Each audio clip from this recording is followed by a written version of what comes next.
Catherine, you can't be serious about this business venture. Ryan's voice carried across the campus coffee shop as I signed the final partnership papers with venture capitalist Jonathan Hayes.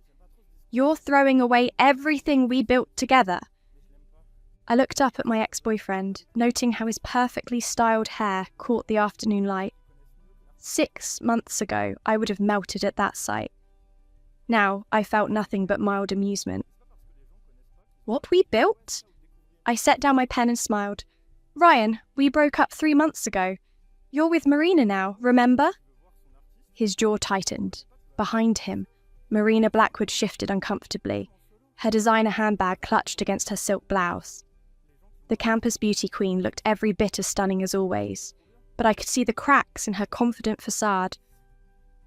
That's different, Ryan said, stepping closer to my table. Marina and we're just having fun. You and I have history. Jonathan Hayes cleared his throat. At 52, the silver-haired businessman had seen enough corporate drama to recognise personal tension. Miss Morrison, shall we proceed with the contract signing? Absolutely. I picked up my pen again, very aware that Ryan was watching my every move. The irony wasn't lost on me. In my previous life, I died at 27, heartbroken and betrayed, never knowing that Ryan had been cheating throughout our entire relationship. But fate had given me something impossible, a second chance. I'd woken up on my 21st birthday, back in my junior year of college, with all my memories intact and a clear view of the future. This time, I'd made different choices from day one. Instead of switching my major to literature to impress Ryan, I'd stayed in business and excelled. Instead of hiding my family's wealth, I'd quietly started making strategic investments. Instead of chasing after Ryan when he showed interest in Marina, I'd simply stepped back and watched. The result? Ryan had gotten exactly what he thought he wanted, the beautiful, popular campus queen, and I'd gotten something far more valuable, my freedom and my $100 million inheritance, which I'd accessed early through legal loopholes my previous self never knew existed. The initial investment of $5 million will launch your tech startup within 60 days, Jonathan explained, sliding documents across the table. Your business plan for the educational app is remarkably sophisticated for someone your age. I've had time to think it through thoroughly, I replied, signing my name with a flourish. Ryan's face had gone pale. $5 million?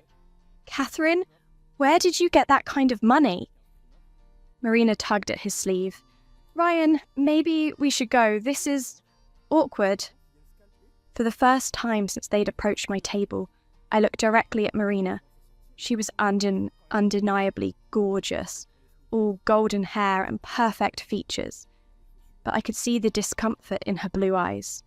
In my previous life, I'd hated her for stealing Ryan. Now I almost pitied her. It's not awkward at all, I said pleasantly. Congratulations on making it official, by the way. I saw the announcement in the campus newsletter. Ryan Lawrence and Marina Blackwood, Campus Couple of the Year. Marina's cheeks flushed pink. Thank you. That's very gracious of you. Why wouldn't it be? You two are perfect together. I meant every word. They were both beautiful, privileged, and utterly self-absorbed. A match made in heaven. Ryan seemed to realise I wasn't devastated by their relationship, and it clearly bothered him. Catherine, we need to talk. Privately. I'm sorry, but I don't have time for private conversations anymore. I stood up and shook Jonathan's hand. Shall we celebrate our new partnership over dinner? I know an excellent restaurant downtown. Splendid idea, Jonathan replied, gathering his papers. I'll have my driver meet us outside. As I collected my purse and jacket, Ryan grabbed my wrist. This isn't over, Catherine. You can't just walk away from everything we had. I looked down at his hand on my wrist, then up at his face. The desperation in his green eyes was almost laughable. 6 months ago, when I'd confessed my feelings, he'd brushed me off for Marina without second thought. Now that I was succeeding without him, suddenly our history mattered. Ryan, I said softly, I'm not walking away from anything. I'm walking toward everything. I gently removed his hand from my wrist. Marina, take care of him. He needs someone who thinks he's the center of the universe. Marina's mouth fell open slightly, unsure whether I'd just insulted her or complimented her. I turned and walked toward the exit with Jonathan, feeling lighter with every step. Behind me, I heard Ryan call my name, but I didn't look back. Outside, Jonathan's black Mercedes waited at the curb. As his driver opened my door, I caught my reflection in the window. Confident, successful, free. This was who I was always meant to be. Impressive performance in there, Jonathan said as we settled into the leather seats. You handled that former boyfriend situation with remarkable poise. I smiled. Let's just say I learned from experience what's worth fighting for and what isn't. My phone buzzed with a text from Jessica. Girl, you just walked out of there like you owned the world. Ryan looked like he'd been slapped with a fish. Another text followed immediately from my business partner, Lisa. The preliminary numbers are in. Our app prototype is already getting interest from 3 major universities. We're going to be millionaires by graduation. If only she knew I already was. 3 weeks later, I stood in the penthouse office I'd leased downtown, watching construction crews install the logo for Morrison Educational Technologies on the building's facade. My app had already secured partnerships with Stanford, MIT, and Princeton. The irony was delicious. While Ryan struggled through his senior thesis on economic theory, I was disrupting the entire educational technology sector. My assistant knocked and entered. Miss Morrison, the Forbes reporter is here for your interview. Also, Mr. Lawrence has been calling all morning. Tell Mr. Lawrence I'm unavailable indefinitely. Send the reporter in. Patricia Chen from Forbes walked in with her camera crew, her expression professionally curious. Miss Morrison, at 21, you're the youngest woman to crack the educational tech market with a multi-million-dollar valuation. How does it feel to be called the next Silicon Valley prodigy? I settled into my leather chair, the city skyline gleaming behind me. Success feels exactly like freedom, Patricia. When you're not dependent on anyone else's approval or validation, you discover what you're truly capable of. Your former classmates describe you as completely transformed. Some say you were once obsessed with campus social life and dating. What changed? The camera lens focused on me as I chose my words carefully. I realized that chasing other people's dreams makes you forget your own. The moment I stopped trying to fit into someone else's vision of who I should be, my real life began. Back on campus that evening, I walked through the quad wearing a tailored blazer and designer heels, not to impress anyone, but because I finally felt worthy of beautiful things. Students whispered as I passed, their phones capturing my every step. The girl who used to blend into the background had become impossible to ignore. Catherine! I turned to see Lisa running toward me, practically vibrating with excitement. The Forbes interview just dropped online. We are trending on Twitter. Look at this. She showed me her phone screen. #Catherine Morrison is proof that the best revenge is success. While her ex chases Instagram likes, she's building an empire. #business queen, #inspiration. That Forbes interview though, success feels exactly like freedom, is going to be my new life motto. #women in business. Remember when Catherine Morrison was just another student? Now she's giving TED Talks and buying buildings. Character development of the century. This is incredible, Lisa breathed. We have 17 interview requests, including Ellen and The Tonight Show. Schedule them strategically, I said. We control the narrative, not the media. As we walked toward the business building, I spotted Ryan and Marina at a corner table in the outdoor cafe. Marina was scrolling through her phone with a frown while Ryan stared directly at me, his expression unreadable. Don't look now, Lisa whispered, but your ex seems pressed about something. Ryan stood abruptly, leaving Marina at the table, and intercepted our path. Up close, I could see the strain around his eyes, the way his usually perfect appearance seemed slightly dishevelled. "Catherine, please, 5 minutes." Lisa stepped protectively closer to me. "She said she's unavailable." "It's fine, Lisa. Go ahead to the meeting. I'll catch up." Ryan waited until Lisa disappeared into the building before speaking. "I saw the Forbes article. Congratulations." "Thank you." "That's it? Just thank you?" His voice cracked slightly. "Catherine, 6 months ago, you would have called me first with news like this. We used to tell each other everything. 6 months ago, you made it clear that everything we had was in my imagination." I checked my phone. "You have 4 minutes." "I made a mistake." The words tumbled out desperately. "Marina and I, it's not what I thought it would be. She's beautiful, yes, but she's not you." "What exactly do you want me to say to that, Ryan?" "I want you to forgive me. I want us to try again." He stepped closer, and I caught the familiar scent of his cologne.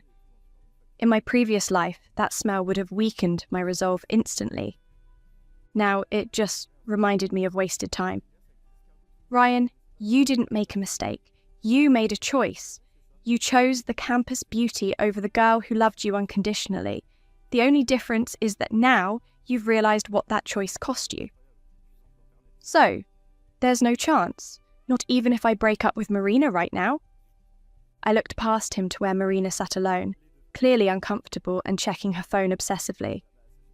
For a moment, I felt sorry for her. She had no idea that the man she was dating was already planning their breakup. "Here's what's going to happen," I said quietly. "You're going to go back to Marina and be the boyfriend she deserves.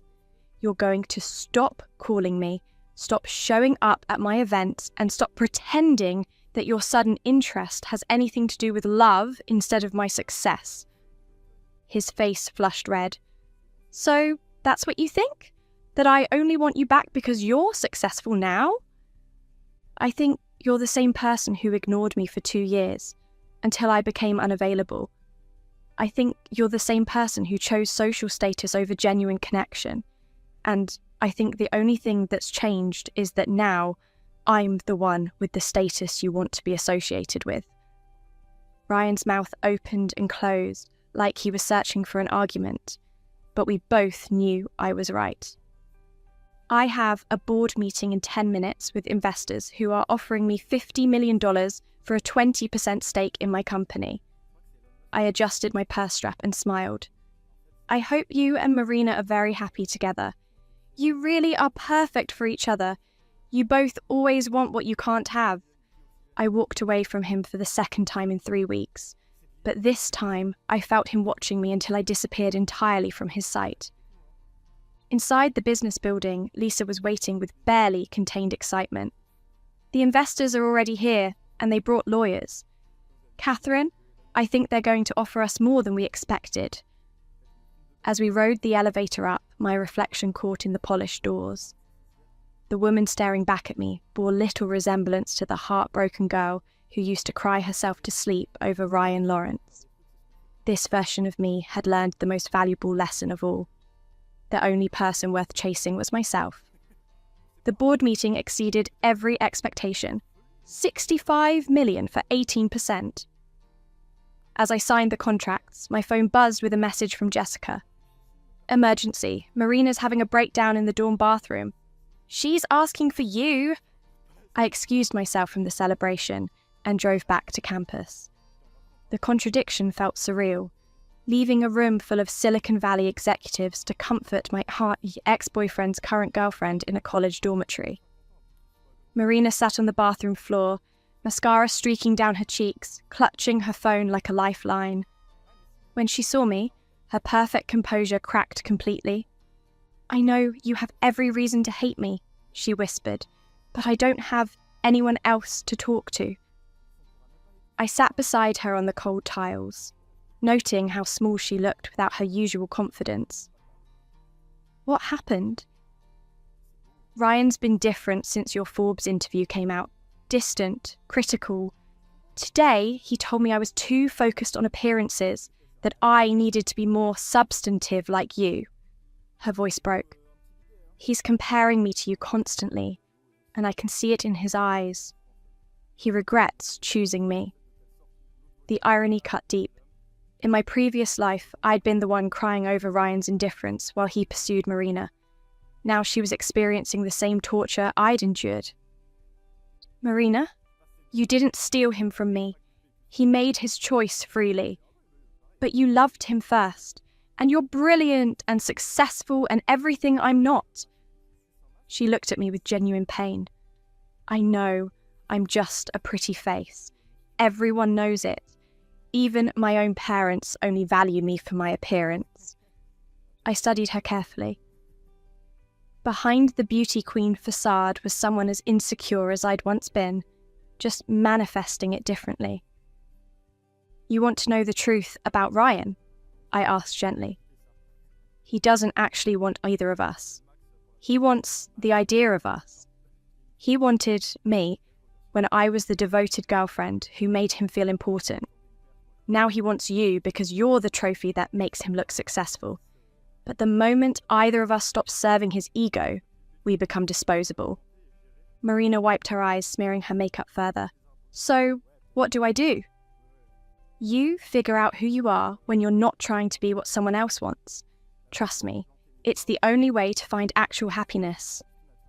We sat in comfortable silence until Marina's breathing steadied. Finally, she stood and looked in the mirror, grimacing at her reflection. I look like a disaster. You look human. It's refreshing. She almost smiled.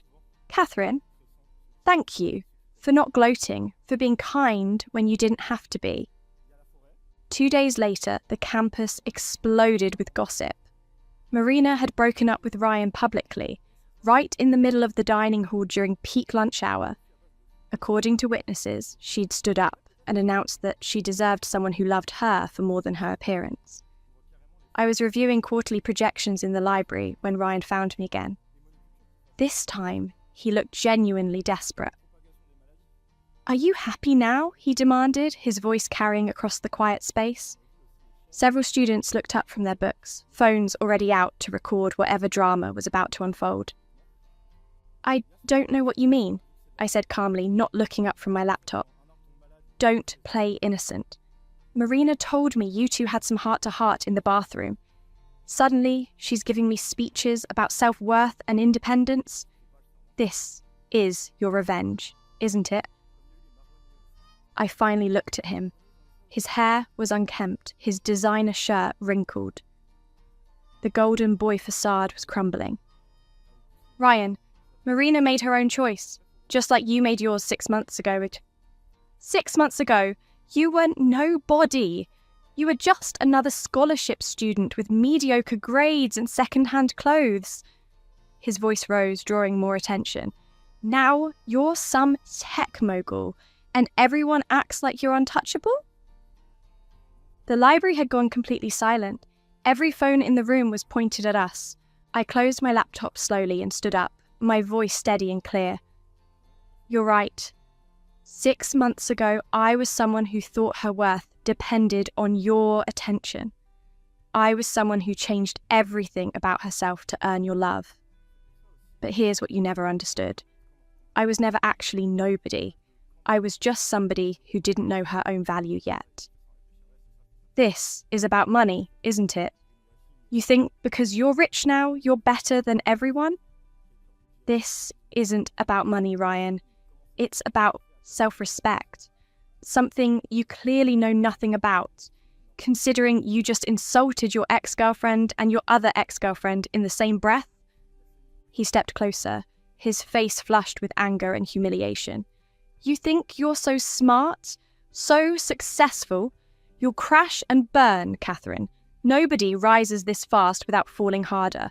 I gathered my things calmly, very aware that dozens of students were recording our conversation. You know what the difference is between us, Ryan? When I fail, I learn from it and do better. When you fail, you blame everyone else and never grow.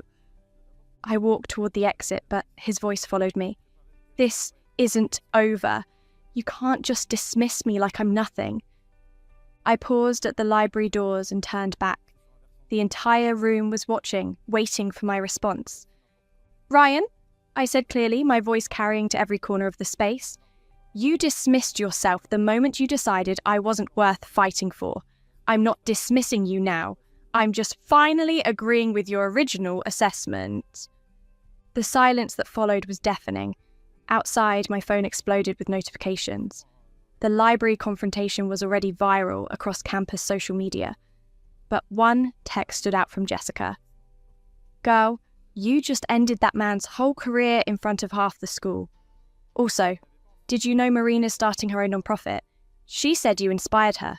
I smiled, remembering my conversation with Marina in the bathroom. Sometimes, the best revenge really was helping others find their own strength. That evening, I stood in my penthouse office, looking out at the city lights. Tomorrow, I had meetings with Netflix about a documentary series on young entrepreneurs. My company was expanding internationally. 3 universities were offering me honorary doctorates. None of it would have happened if I'd stayed focused on making Ryan choose me over Marina. Sometimes the universe gives you exactly what you need by taking away what you think you want. 6 months after the library incident, I stood backstage at the Global Innovation Summit in New York, adjusting my microphone before delivering the keynote address to 3,000 entrepreneurs. At 22, I was the youngest speaker in the event's history. "5 minutes, Miss Morrison," the stage manager announced. I checked my phone one last time. A message from Marina made me smile. "Watching the live stream from my office. My nonprofit just got approved for our biggest grant yet. Thank you for showing me what real strength looks like." As I walked onto the stage, the applause was thunderous. The presentation screen displayed my company's latest achievement. Morrison Educational Technologies had just been valued at $500 million. "Success," I began, my voice carrying clearly across the massive auditorium, "isn't about proving you're better than the people who underestimated you. It's about becoming so focused on your own growth that their opinions become irrelevant noise." After the speech, reporters swarmed the green room. But it was my assistant's urgent whisper that caught my attention. "Miss Morrison, Ryan Lawrence is here. He's asking to speak with you privately." I found him waiting in the corridor outside, but the man I saw barely resembled the confident college golden boy. His suit was ill-fitting, his face gaunt, dark circles under his eyes. The transformation was startling. "Hello, Catherine." His voice was hoarse. "Ryan, I'm surprised to see you here. I drove 14 hours to get here. I needed to see you to apologise properly." He looked around nervously. "Could we talk somewhere private?" Against my better judgment, I led him to a small conference room. He sat heavily in a chair, his hands shaking slightly. "I know you probably think I'm pathetic," he began. "You'd be right. After the library thing went viral, everything fell apart. I got kicked out of my fraternity, my grades tanked, my parents cut off my trust fund when they saw the videos of me losing it in public." I remained silent, letting him continue. "I couldn't get internships because everyone knew me as the guy who had a breakdown over his ex-girlfriend's success. I graduated, but no one would hire me. I've been working at a gas station for 4 months, living in my car." The revelation hit me unexpectedly. In my previous life, Ryan had landed a prestigious consulting job right after graduation, funded by his family connections. His complete social destruction had never been part of my original timeline. "I'm not telling you this to make you feel sorry for me," he continued quickly. "I deserved all of it. I just wanted you to know that I finally understand what I lost. Not your money or your success. I lost the one person who actually cared about me before any of that mattered." "Ryan, I'm not asking for another chance. I know I don't deserve one. I just needed you to hear this. You were right about everything. I did only want you back because of your success. I did choose Marina for shallow reasons, and I never appreciated what we had until it was too late. For the first time since my rebirth, I felt a flicker of the old Catherine who had loved this man unconditionally. But it was just that, a flicker, quickly extinguished by the clarity of who I'd become. I appreciate the apology, I said carefully, but you're wrong about one thing. You didn't lose the person who cared about you. You revealed that she never really existed. The Catherine who loved you was someone I created to win your approval. The real me was always this successful, this ambitious, this strong. You just couldn't see it because you were never really looking. His face crumpled. So, there's nothing? No forgiveness, no friendship, nothing? I stood up, smoothing my dress. Ryan, forgiveness isn't something you ask for.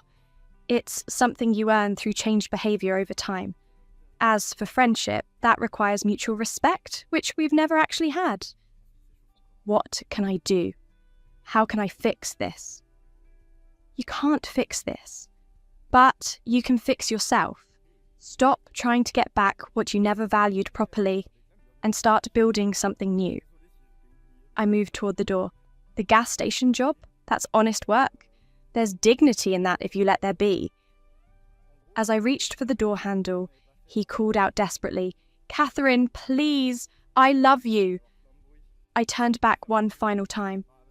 No, Ryan, you love the idea of me. You love what having me would say about you. But love isn't about possession or status.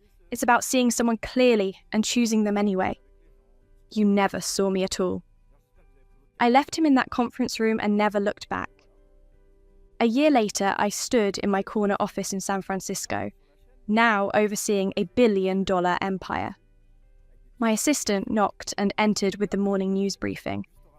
"Miss Morrison, there's an interesting article in today's business journal. Your former classmate, Marina Blackwood, was just named to the Forbes 30 Under 30 list for her work with disadvantaged youth. She mentions you as her inspiration in the interview." I smiled, genuinely proud. Send her flowers and a congratulations note. Also, there's a request for comment about Ryan Lawrence. Apparently, he's written a book about toxic masculinity and entitlement culture, using his own experiences as a case study. It's getting significant attention. I paused, considering. Declined to comment, but good for him. That evening, I stood on my penthouse balcony, looking out at the Golden Gate Bridge. My phone showed missed calls from potential investors, interview requests from major networks, and invitations to exclusive events around the world. But the message that made me smile was from Jessica. "Saw your TED Talk from last month again. The best revenge is becoming so successful that your past becomes irrelevant," is already a trending quote. "You really did it, Catherine. You won everything." I typed back, "I didn't win against anyone, Jess. I won for myself. That's the only victory that ever really mattered." As I prepared for bed in my luxurious apartment, I caught my reflection in the floor-to-ceiling windows. The woman staring back was everything my younger self had dreamed of becoming. Powerful, independent, successful beyond measure. More importantly, she was genuinely happy. Sometimes the universe gives you a second chance not to change your past, but to realise you never needed anyone's permission to claim your future. My rebirth hadn't been about getting revenge on Ryan or proving my worth to anyone else. It had been about finally becoming who I was always meant to be, and that was worth more than any love I'd ever thought I lost.